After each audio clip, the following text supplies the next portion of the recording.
Okay, sir.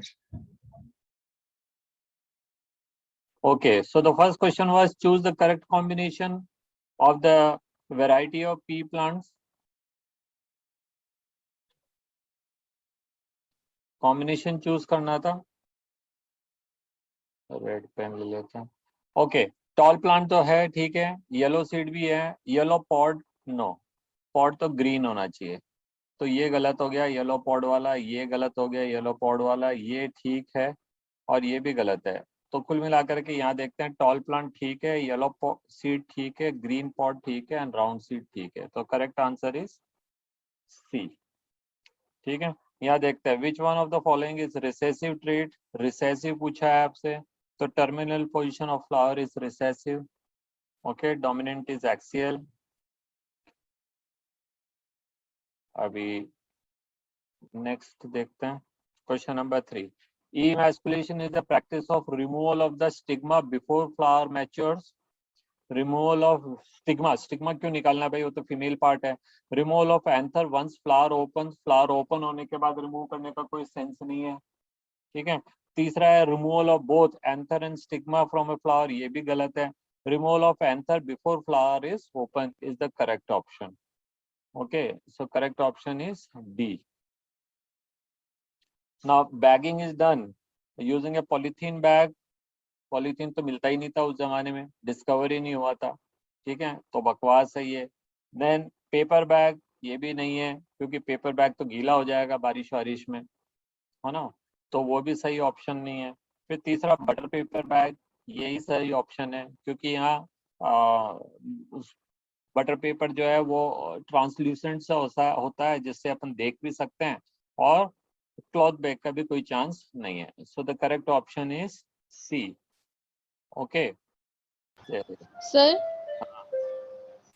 Sir but उसमें से air कैसे पास होगी फिर? बारीक बारीक छेद करेंगे, Okay. बारीक बारीक से. इतने सर बारीक तो क्लॉथ बैग गलत है. हाँ. फिर नेक्स्ट है to know what variety is crossed with what practice is done. ठीक है, to know what variety is crossed, what practice is done, मतलब ये जानने के लिए कि भाई हमने कौन सा वेराइटी मतलब क्रॉस करा है, तो हम क्या करते हैं उसके लिए, क्या करेंगे. कहाँ गया ये, तो हम इमैस्कुलेशन करेंगे, इससे थोड़ी मालूम पड़ेगा. नो के लिए तब पूछ रहा है ये, टू नो, तो नो के लिए क्या करना होगा, टू नो के लिए क्या करना है ना. तो ये गलत है. पॉलन ट्रांसफर, ये भी गलत है. बैगिंग, ये भी गलत है. टैग लगा देते हैं जिससे मालूम पड़ जाता है कि भाई इस प्लांट के अंदर ये क्रॉस करा था, इसमें ये डोमिनेंट है और ये रिसेसिव. सो द सही प्रैक्टिस जो है वो डी है. नेक्स्ट है pollen transfer is done by. Pollen transfer कैसे करेंगे, फिंगर नेल से, ऑफ कोर्स नॉट, ये गलत है. ब्रश से, ये सही है. हैंड से नहीं. सर्जिकल नीडल से, ये भी गलत है. So the correct answer is that is by brush. ठीक है, ये तो कोई बड़ा मुश्किल काम नहीं थे, ये तो कोई भी बता सकता था, है ना. चलिए मैं इसको सीधा ही कर देता हूँ तो आप लोग मुझे भी देख सकेंगे, मैं आपको. और 1 मिनट में पीछे की लाइट बंद करके आता हूँ, एसी ऑन हो गया, लाइट नहीं आ रही थी इससे.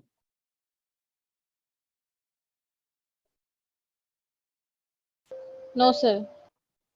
अरे तो 2 बच्चे नहीं आए, उनको क्यों नुकसान करना. ओके, तो ये था law of dominance. Law of dominance जो है वो फर्स्ट लॉ ऑफ इनहेरिटेंस होता है. Law of segregation is the law of purity. मैंने अभी आपको बताया, दैट इज अगर आपके पास में एक प्योर टॉल प्लांट है, एक प्योर ड्वार्फ प्लांट है, इनको क्रॉस करते हैं तो F1 में हमारे पास में कैपिटल T स्मॉल t आती है. दो उनका जीन जो है वो कैपिटल T स्मॉल t है, लेकिन प्लांट सारे के सारे टॉल है. जब इन प्लांट को हम F2 जनरेशन में लेकर के जा रहे हैं, इन प्लांट को जब हम F2 जनरेशन में लेके जा रहे हैं, तो इससे 2 तरह के फैक्टर बन रहे हैं, एक कैपिटल T और एक स्मॉल t. इससे भी 2 तरह के फैक्टर बन रहे हैं, एक कैपिटल T और एक स्मॉल t. अगर हम इसको चेकर बोर्ड में देखेंगे तो हमको क्या देखने को मिलता है कि यहाँ कैपिटल T, यहाँ कैपिटल T स्मॉल t, यहाँ कैपिटल T स्मॉल t और यहाँ स्मॉल t. मतलब ड्वार्फनेस वापस नजर आने लग गया हमको. This is a dwarf plant. जब हमारे पेरेंट्स टॉल थे तो ये ड्वार्फ कहाँ से आया? इसका मतलब they are not pure tall, उसके अंदर प्योरिटी मतलब तो ड्वार्फनेस का जो करेक्टर है वो इसके अंदर हिडन है, ठीक है। और ड्वार्फनेस अपने आप को मेंटेन करके रख रहा है, though the plant are tall but dwarfness, the character of dwarfness is still maintaining its purity.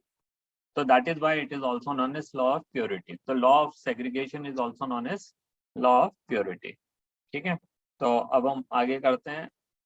Next question है हमारा, that is Morphy meant by homozygous condition. So when both the alleles of a character are identical, then it is called homozygous condition. Plant तो हमेशा same ही species का लेंगे, cross में character तो same ही cross character करेंगे. आंख के character को नाक के करेक्टर से थोड़ा टैली करेंगे, तो क्रॉस भी वही होना चाहिए. Both characters are found in the same plant, ऐसा भी कोई जरूरी नहीं है. तो हम ये वाला हमारा आंसर हो गया ना. यहाँ देखते हैं ये एक अपना नेक्स्ट क्वेश्चन है, genotypic ratio for monohybrid cross in F1 generation for a pair of contrasting character. कोई रेशियो ही नहीं है, सारे के सारे प्लांट एक जैसे ही हैं. भाई देखिए ना, आपने कैपिटल टी टॉल प्लांट लिया, यहाँ पे लिखा हुआ है कॉन्ट्रास्टिंग कैरेक्टर्स, ठीक है. तो एक प्लांट आपके पास ये है और दूसरा ये है ड्वार्फ प्लांट. तो जब आप इनको क्रॉस करते हैं तो यहाँ से कैपिटल टी आएगा, यहाँ से कैपिटल टी आएगा, इधर से स्मॉल टी आएगा और उधर से भी स्मॉल टी आएगा. तो किसी भी एक कैपिटल टी को किसी भी एक स्मॉल टी के साथ में ले लीजिए, ठीक है. तो यहाँ जितने भी प्लांट आएंगे वो सारे यही वाले आएंगे, ये वाला इसके साथ या ये वाला उसके साथ या ये वाला इसके साथ या वो वाला उसके साथ, कैसे भी आए, all the plants will be same identical. तो यहाँ रेशियो कहाँ आ रहा है? रेशियो तो कोई दो वेराइटी होंगी तब आएगा ना. सो यहाँ पे कोई रेशियो नहीं है, no ratio, all the plants are same, ठीक है. सो ये आंसर होना चाहिए आपका. आप देखिए आपने क्या लिखा है. नाउ नेक्स्ट क्वेश्चन है, a dominant variety is the one which is more frequent in a population. ये भी सही बात है, मोर फ्रीक्वेंट होते हैं डोमिनेंट वेराइटी, ठीक है, सही बात है. Which appears in F1 generation by a cross between contrasting characters. तो ये भी सही है, अभी हमने करके देखा, ठीक है. Then which can express itself in the heterozygous condition. ये भी सही है. So the correct answer is all of the above, ठीक है. तो करेक्ट आंसर हो गया all of the above. Heterozygous condition में, जैसे ये हेटेरोजाइगस कंडीशन है, इसमें क्या एक्सप्रेस हो रहा है? टॉलनेस एक्सप्रेस हो रहा है. तो टॉलनेस ही तो डोमिनेंट कैरेक्टर है, ठीक है. तो ये भी सही. तो इस हिसाब से हमारा आंसर हो गया D. So I suppose you must have written D. Test cross क्या है? Test cross is used for, क्या काम आता है test cross? To know the parent. Know parent से क्या मतलब है? To knowing the genotype of a recessive individual. No, recessive का तो वैसे ही वो होमोजाइगस कंडीशन में आएगा. To know the genotype of a dominant character, ये सही है. Knowing the genotype of a recessive individual, ये भी सही नहीं है. ये और ये तो सेम ही है ऑप्शन बी एंड डी, तो है ना. Knowing the genotype of a recessive individual, और ये तो गूगल एक्सेप्ट नहीं करता, पता नहीं कैसे एक्सेप्ट कर लिया. Anyway, correct answer is C. कैसे? देखिए, आपके पास में टॉल प्लांट दो कंडीशन में हो सकते हैं. कैपिटल टी स्मॉल टी वाला भी टॉल प्लांट है और स्मॉल टी वाला भी, नहीं, कैपिटल टी वाला भी आपका टॉल प्लांट है. हमको पता करना है कि जो हमारे को दिया हुआ प्लांट है वो इस टाइप का है या इस टाइप का है. तो हम क्या करेंगे, इनको होमोजाइगस रिसेसिव पेरेंट के साथ में क्रॉस कर देंगे. बैक क्रॉस है एक तरह का. इससे दो फैक्टर बने, क्या क्या बने? Capital T and small T. इससे एक ही तरह का फैक्टर बन रहा है स्मॉल टी. तो जब आप इसको लेकर के ऑफस्प्रिंग बनाएंगे तो क्या है? Capital T and small T. 50% plant tall आया, 50% प्लांट जो है आपके पास कैसे है? ड्वार्फ है ना. इस वाले केस के अंदर क्या होंगे? इसके फैक्टर एक ही तरफ के बन रहे हैं, कैपिटल टी. चलिए हमने दो बार लिख दिया. इसके फैक्टर एक ही तरह के बन रहे हैं, दैट इज स्मॉल टी. और जब आप इसको कहेंगे तो आपके पास क्या है? Capital T small T, that is 100% tall. तो जब 100% टॉल आते हैं इसका मतलब ये होमोजाइगस कंडीशन. और जब 50-50% रिजल्ट आ रहा है तो हेटेरोजाइगस कंडीशन. तो हमको मालूम पड़ता है कि जीनोटाइप क्या है. To know the genotype of a dominant parent. Dominant क्या है? टॉलनेस. वो जीनोटाइप पता करने के काम आ रहा है. सो सी इज द करेक्ट आंसर. ज्यादातर के में सी आंसर मिल रहा है. अरे वाह, अगली बार दिमाग नहीं चल रहा तो सब पे सी टिक करके आ जाना, कुछ तो सही आएगा. क्या पता। Okay, back cross is done between, back cross किसके बीच में होता है? टू पेरेंट्स के बीच में, सवाल ही नहीं, पेरेंट्स के बीच में कौन सा बैक क्रॉस होगा, तो ये गलत है। One offspring of any one parent, one offspring and any one parent plant, ये भी सही नहीं है, क्योंकि टॉल के साथ में कर दिया, मतलब डोमिनेंट के साथ में कर दिया तो कोई बैक क्रॉस, हाँ बैक क्रॉस तो ये ठीक है। One offspring and any one parent plant, ये सही है, क्योंकि हमको बैक जाना पड़ रहा है, ठीक है, ये सही। One offspring with the homozygous dominant, ये नहीं है आंसर, और one offspring with the homozygous recessive, ये भी नहीं है। बैक क्रॉस में क्या है, जो F1 का प्लांट है उसको पेरेंट के साथ, या F2 के प्लांट को F1 के साथ में, मतलब एक जनरेशन पीछे जाकर उसके साथ क्रॉस कर, एक की जगह दो जनरेशन भी जा सकता है, ठीक है। तो अगर हम पीछे वाले मतलब पेरेंट के साथ में उसको क्रॉस करते हैं तो हम उसको कहेंगे back cross. Okay, phenotypic ratio of F1 generation for a cross between heterozygous tall and a dwarf plant क्या आने चाहिए? आप बताओ, आपने क्या लिखा? नहीं मैं बैठा हूँ क्या? 50% tall and 50% dwarf. Right, 50% tall and 50%। देखिए हेटेरोजाइगस कंडीशन है, ड्रॉ करके देख लेते हैं। ये हमारे पास हेटेरोजाइगस कंडीशन, और उसको किससे क्रॉस कर रहे हैं? With a dwarf plant. तो ड्वार्फ प्लांट कौन सा है? ये है। तो इसके दो तरह के गैमेट बने, कौन से बने? Capital T and small T. इसके एक ही तरह का बना, दैट इज स्मॉल टी। तो जो प्लांट आ रहे हैं वो कैसे आएंगे? Capital T small T and small T small T. 50% tall आया, 50% ड्वार्फ आया। So the correct answer is B. Okay. Now, next is what kind of monohybrid cross in which, what is the kind of monohybrid cross in which phenotype as well as genotypic ratio, phenotypic as well as genotypic ratio is same? Multiple allelism? No. Codominance? No. Monohybrid cross? No. Incomplete dominance? Yes. Incomplete dominance याद है अब आपको? Cross करते हैं, हमने लिया एक red flower, हमने लिया एक व्हाइट फ्लावर। रेड फ्लावर का जीनोटाइप है कैपिटल आर, व्हाइट का हमने लिया स्मॉल आर, स्मॉल आर। इधर से एक कैपिटल आर आया, इधर से स्मॉल आर आया। ये तो हो गया F1 जनरेशन। F2 जनरेशन लेकर के चलते हैं। अब देखते हैं दो तरह के, इसको ऐसे बना देते हैं कनेक्ट्स पर। ये एक तरफ अपने कैपिटल आर ले लिया और एक स्मॉल आर ले लिया, और इधर एक तरफ कैपिटल आर ले लिया और एक स्मॉल आर ले लिया। तो ये तो आया कैपिटल आर, ये आया कैपिटल आर स्मॉल आर, ये आया कैपिटल आर स्मॉल आर, और ये आया small R small R. So ratio क्या हुआ? एक रेड आया, दो पिंक आए, और एक व्हाइट आया। तो फिनोटिपिक रेशियो है रेड, पिंक एंड व्हाइट, 1:2:1। और जीनोटिपिक रेशियो क्या है? कैपिटल आर 1 है, कैपिटल आर स्मॉल आर 1 है, एंड स्मॉल आर 1 है।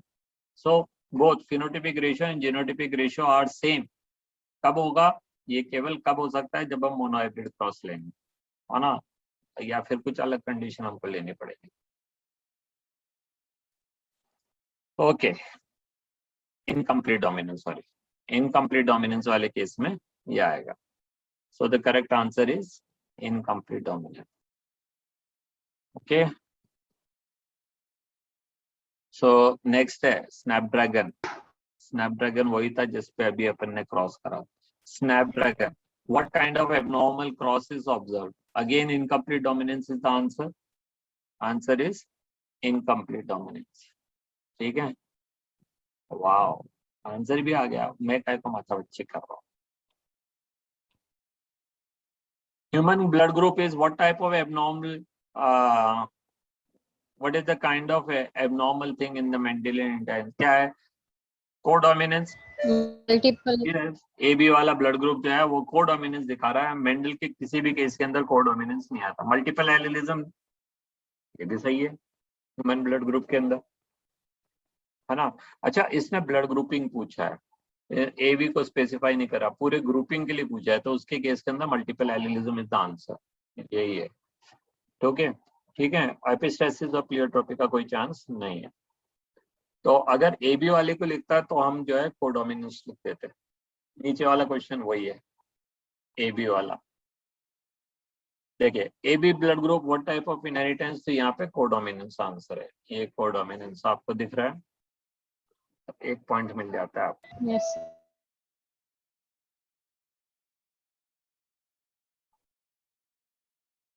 Okay, in dihybrid cross, how many kind of gamete produced by a plant in F2 generation? Dihybrid cross, दो character लेके चलो, कितने टाइप के गैमेट बने थे? 4 बने थे। आर वाई लेकर के Yes. चलते हैं, capital R capital Y, capital R small R capital Y and small R small Y. तो 4 टाइप के गैमेट्स बने, देख लेते हैं 4 गैमेट्स। ठीक है, ओके आगे देखते हैं। During gamete formation each character move freely without affecting others. ये कौन सा लॉ है? ये थर्ड लॉ ऑफ इनहेरिटेंस है, जिसको अपन क्या कहते हैं? Law of independent assortment. So it is third law. Okay, epistasis case in which both heterozygous gene express themselves. Epistasis, heterozygous gene express themselves. None of the heterozygous gene express. Totally unrelated होना चाहिए, related. Unrelated gene affect the expression. And on, sorry, one gene control 2 characters. कुछ edit करने पड़ेंगे. 1 E कहाँ से लाऊं? Keyboard.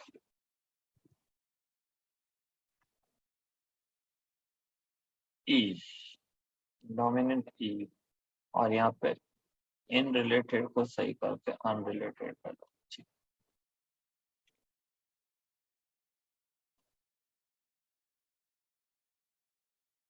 Okay, तो इसका आंसर क्या है? Totally unrelated gene affect the expression. Epistasis याद है आपको? एपिस्टेसिस जैसे माउस वाले मटर, एग्जांपल दिया था आपने। हाँ जी हाँ, मैंने मटर का दिया था ना अभी लास्ट में सबसे पहले, और उससे पहले मैंने आपको मटर के सीड का दिया था अभी लास्ट में। इसने पूछा था मेरे से डाउट के, तो मैंने आपको बताया था कि भाई असल जीन तो बी जो है वो किसके लिए स्टैंड कर रहा है? वो स्टार्च ग्रेन्यूल के लिए स्टैंड कर रहा है। लेकिन वो स्टार्च ग्रेन्यूल का जो जीन है वो उसके शेप को भी कंट्रोल कर रहा है, जबकि शेप को कंट्रोल करने वाला फैक्टर अलग है, उसका जीन अलग है। ऐसे अगर हम यहाँ देखते हैं क्या नाम से, in case of P plant flower को अगर हम देखते हैं तो हमने वहां देखा कि वहाँ एपिस्टेसिस जीन मिल रहा है एक, जो असल कलर दिखा रहा है और कंट्रोल कर रहा है वो तो एक करेक्टर है। अगर आपको याद हो, मैंने जब कराया था आपको क्रॉस ये वाला पी प्लांट के अंदर, मैंने एग्जाम में आपको एग्जाम्पल में यही बताया था। पी प्लांट जो है उसमें पर्पल फ्लावर भी आ रहे हैं और व्हाइट फ्लावर भी आ रहे हैं। पर्पल और व्हाइट, पर्पल और व्हाइट को जब क्रॉस करा तो हम यहाँ मान लेते पीपी और इसको ले लेते स्मॉल पी, और हमारे पास सारे फ्लावर कैसे आए? पर्पल, तो हमने ये वाला मान लिया। लेकिन जब F2 जनरेशन में इन प्लांट को क्रॉस करा तो हम रिजल्ट क्या एक्सपेक्ट कर रहे थे? हम रिजल्ट एक्सपेक्ट कर रहे थे 3:1 का रेशियो, क्योंकि मोनोहाइब्रिड क्रॉस है। लेकिन रेशियो क्या आ रहा था? 9 टाइम पर्पल आ रहे थे और 7 टाइम व्हाइट आ रहा था। ये 9:7 का कौन सा रेशियो होता है? इनको टोटल करते तो होते 16 वाली कंडीशन तो डाईहाइब्रिड क्रॉस की होती है। इसका मतलब there is another factor which is hidden, जो हमको दिख नहीं रहा।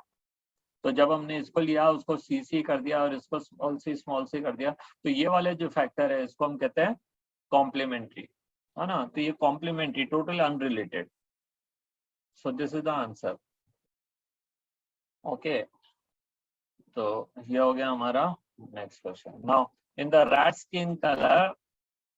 Rat skin colour shows what kind of, तो ये भी एपिस्टेसिस ही है, देख लीजिए एपिस्टेसिस। ठीक है, अगर आप के बुक में दे रखा है ये रैट स्किन वाला, नो सिर्फ बुक में नहीं है, ये सिर्फ आपने पढ़ाया था बस। है नहीं है, नहीं है सर, नहीं है। मैंने पढ़ाया था ना। चलो Starch granules in the pea shows what kind of inheritance? Again epistasis, 3-4 question epistasis पे लगातार. चलिए, what kind of phenotypic ratio? खैर आपको तो shuffle कर दिया होगा ना, तो अलग अलग ऑर्डर में आए होंगे. What work out the phenotypic ratio for a cross between heterozygous tall plant? ये ले आपके न्यूमेरिकल. देखिए, heterozygous tall plant को हम ऐसे लिख सकते हैं, capital T and small t, and wrinkled seed. wrinkled seed को कैसे लिखेंगे? Small r and small r. इस प्लांट को हमने क्रॉस कराया with a dwarf plant, small t and heterozygous round, तो कैपिटल R स्मॉल r. तो इससे जो फैक्टर बन रहे हैं वो कैसे कैसे बन रहे हैं? Capital T small r and small t small r. उसके जो फैक्टर बन रहे हैं वो कैसे बन रहे हैं? Small t capital R and small t small r. Capital T small, sorry कहाँ गए, कुछ भी जोश में आके कुछ भी लिख दो. Capital T small t capital R small r. यहाँ क्या आ रहा है? Small t capital R small r. यहाँ क्या आ रहा है? Capital T small r small r. और यहाँ क्या आ रहा है? Small t small r small. ये प्लांट हुए टॉल विथ राउंड, या है टॉल विथ रिंकल्ड, या है ड्वार्फ विथ राउंड, या है wrinkled with dwarf with wrinkled. मतलब 1:1:1:1. Tall and round, tall and round, tall and wrinkled, tall and wrinkled. Then dwarf and round, and dwarf and wrinkled, dwarf and wrinkled. So the C is the correct option.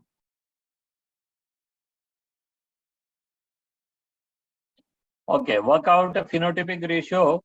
Work out the phenotypic ratio for a cross between heterozygous yellow and wrinkled seed plant with the green and wrinkled seed plant. अब ये आप करके बताओ मुझे दोबारा.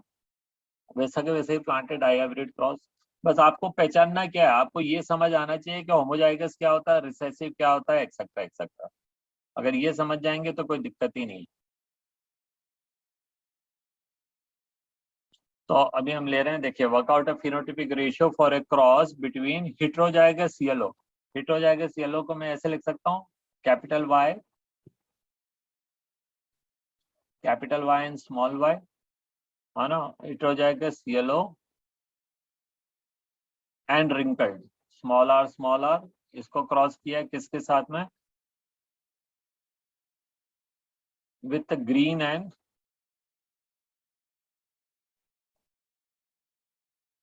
wrinkled seed, small y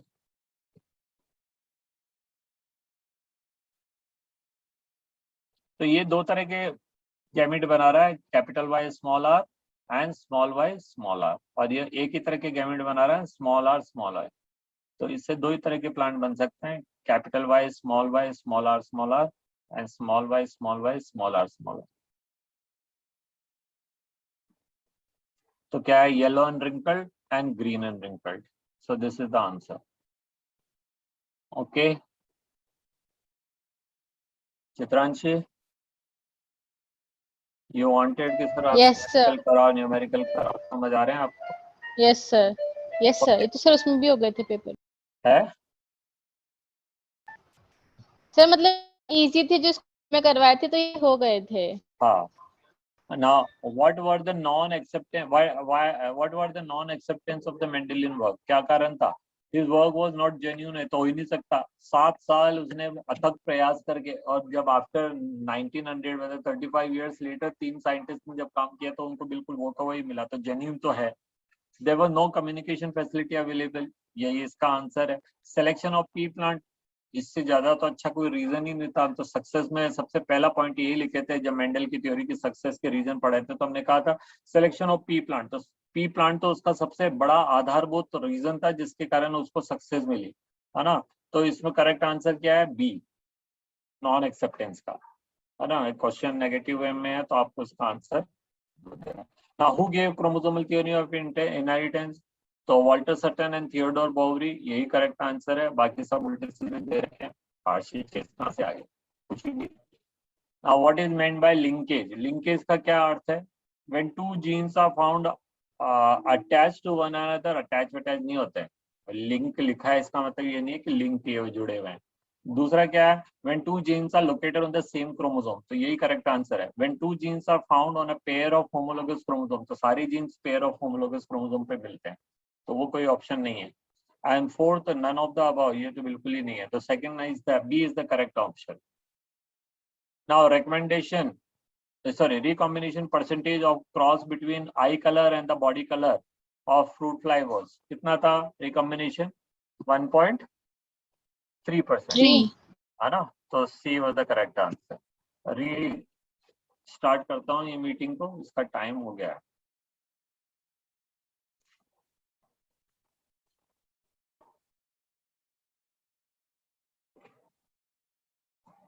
So tomorrow I will not take the class because I have to leave my daughter.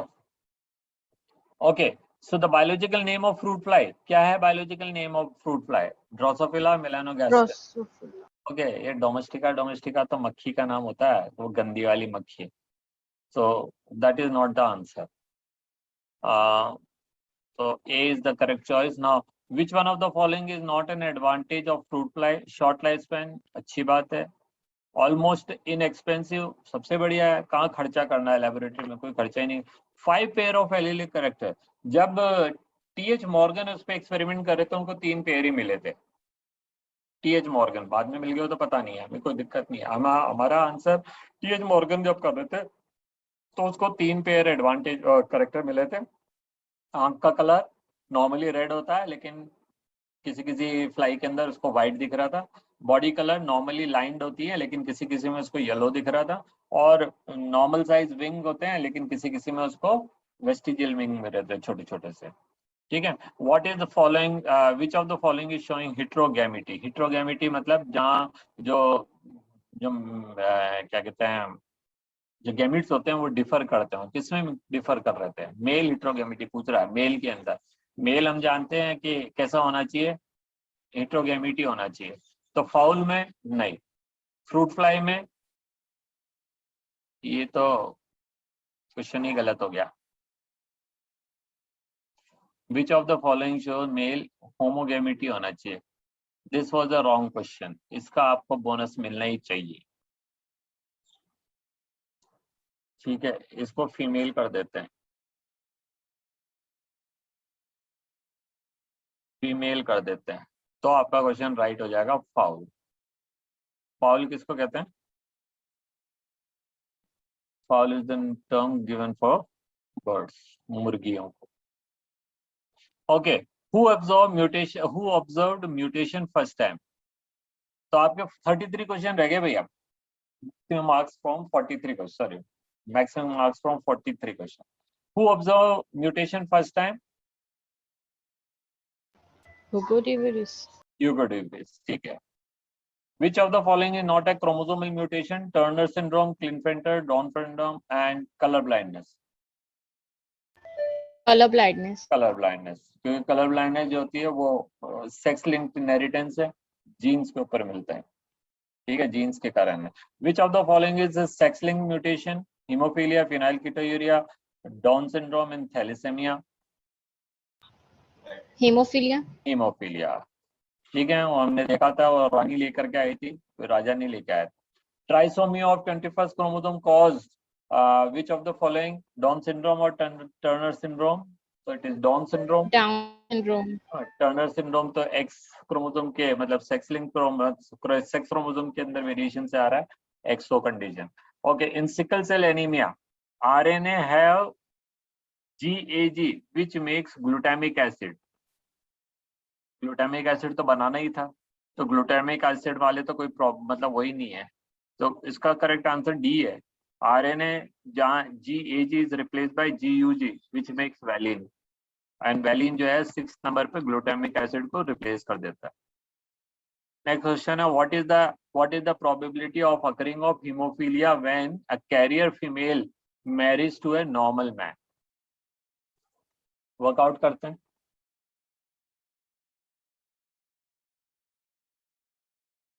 Okay, carrier female इस तरह से लिख सकते हैं, XC and X ठीक है, कुछ भी मार्क लगा सकते हैं आप। आपने ये बताया कि ये कैरियर फीमेल है। और normal man, man R is normal, इसको एक्सी लिख दीजिए और इसको एक्स लिख दीजिए, है ना। हीमोफिलिक है, आप स्मॉल एक्स लिखना चाहें तो वो भी लिख सकते हैं। और मेल का ये एक्स और यहाँ वाई। ये एक्स सी एक्स के साथ गया तो कैरियर फीमेल पैदा हुई। ये लड़की, ये जो स्त्री या महिला पैदा होगी बिल्कुल स्वस्थ रहेगी। ये जो पुरुष पैदा होंगे वो हीमोफिलिक रहेंगे। और ये जो स्त्री पैदा होगी नहीं, ये जो पुरुष पैदा होंगे वो नॉर्मल रहेंगे। तो 50% ऑफ वो क्या कहते हैं, girl child will be carrier and 50% of boys will be sufferer.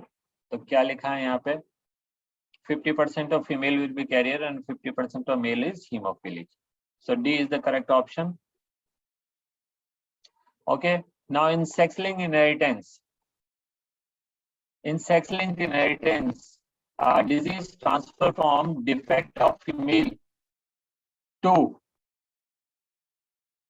defect transfer from female to both male and the female children. No. All female children but no, ये भी गलत है. All male children but no female, ये सही है. Not fixed, ये गलत है. देखिए इसको वर्कआउट कर लेते हैं. अभी अपन ने सेक्स लिंक्ड इनहेरिटेंस करा, किसमें करा था अपन ने, हीमोफीलिया का केस. ऐसे ले लेते हैं कोई से भी दूसरा. ये मान लीजिए हमारे पास में एक केस है जिसके अंदर स्त्री को जो है कोई बीमारी है लेकिन पुरुष जो है वो बिल्कुल स्वस्थ है. इससे जो गैमिट बन रहे हैं वो कैसे बनेंगे, एक्स सी एंड एक्स सी. जो पुरुष होंगे वो क्या बना रहे हैं, एक्स बना रहे हैं एंड वाई बना रहे हैं. यहाँ से एक्स सी लेकिन एक्स. फीमेल कैसी हुई, कैरियर हुई, सफर तो नहीं कर रही है ना. यहाँ कैसे हुई, स्त्री जो है कैरियर हुई, सफर तो नहीं कर रही है, लेकिन जो पुरुष है बेचारा वो तो मर गया. यहाँ भी सफर कर रहा और यहाँ भी सफर कर रहा. सो ये रेसिप्रोकेशन है, बिल्कुल ठीक उस तरह से हमने देखा था जैसे कि जो व्हाइट आइड है वो फीमेल में से सारे मेल में आ गए थे, है ना. तो जो डिफेक्ट है वो सीधे फीमेल में से बॉयज में, मेल बच्चों में चल जाती है, मेल बच्चों पे. ठीक है, सो ये वाला इसका आंसर हो गया.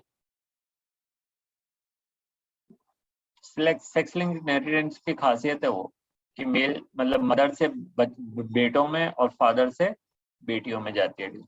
विच is incorrect pair, human X Y type सही है, बर्ड्स एक्स वाई टाइप गलत है. क्या होना चाहिए बर्ड्स के अंदर, ये वाला सही है, बर्ड्स वो वाला गलत, तो ये गलत है. ठीक है, चलिए. What happens in phenylketonuria? Phenylalanine is not converted into tyrosine. Tyrosine is not converted into phenylalanine. Phenylalanine is not converted into phenylpyruvate. A is the correct option.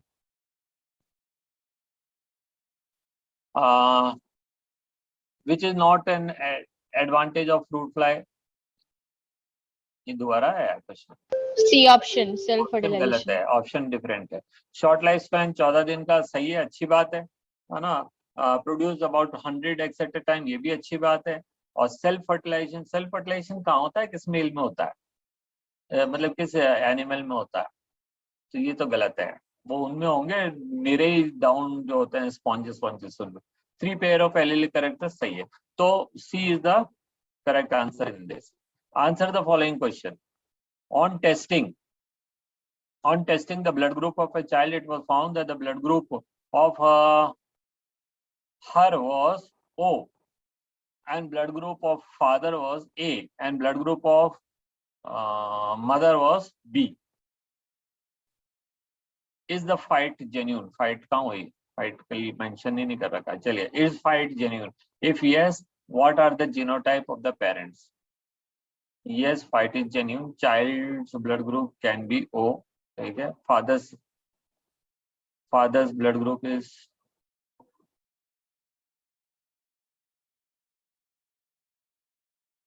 AA. Correct option तो नीचे है डी, पर first वाला भी तो सही है. Fight is genuine सही है, चाइल्ड का ब्लड ग्रुप O ही होना चाहिए. सो उसमें कांट लिखा हुआ है. क्या ये क्वेश्चन है ना, तो सर हमें उसका ब्लड ग्रुप पूरे करने हो से नहीं पहले, सकता। पूरा करने से पहले I think I to close it that ये 40, मैं तो क्वेश्चन 50 बना रहा था पर टाइम रन आउट। चलिए, ये तो ऑप्शन बड़ा सिंपल सा है। अगर फादर का ब्लड ग्रुप AO है और ब्लड मदर का ब्लड ग्रुप BO है तो इसका ब्लड ग्रुप A, सॉरी, इसका ब्लड ग्रुप हो जाएगा A और इसका ब्लड ग्रुप हो जाएगा B, और इनके जो गैमेट बन रहे हैं वो कैसे बनेंगे, A एंड O टाइप के, और इनके जो ब्लड ग्रुप बनेंगे वो कैसे गैमेट बनेंगे वो कैसे, B एंड O टाइप के। तो ये इनके बच्चे AB टाइप के भी हो सकते हैं, इनके बच्चे B टाइप के भी हो सकते हैं, इनके बच्चे A टाइप के भी हो सकते हैं, और इसके बच्चे O टाइप के भी हो सकते हैं। तो हमारा इस केस के अंदर बच्चे का ब्लड ग्रुप O है, वो करेक्ट है। सो this is also correct option and this is also correct option. तो अब आपके कितने हो गए, 42 में से देता हूं मैं, और इस क्वेश्चन को मैं करेक्ट कर लेता हूँ।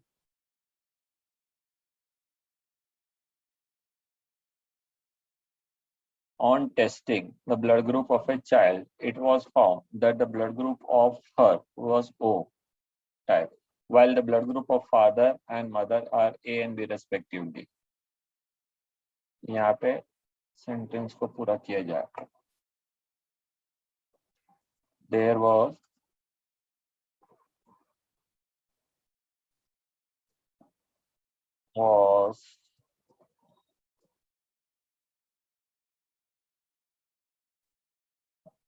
a fight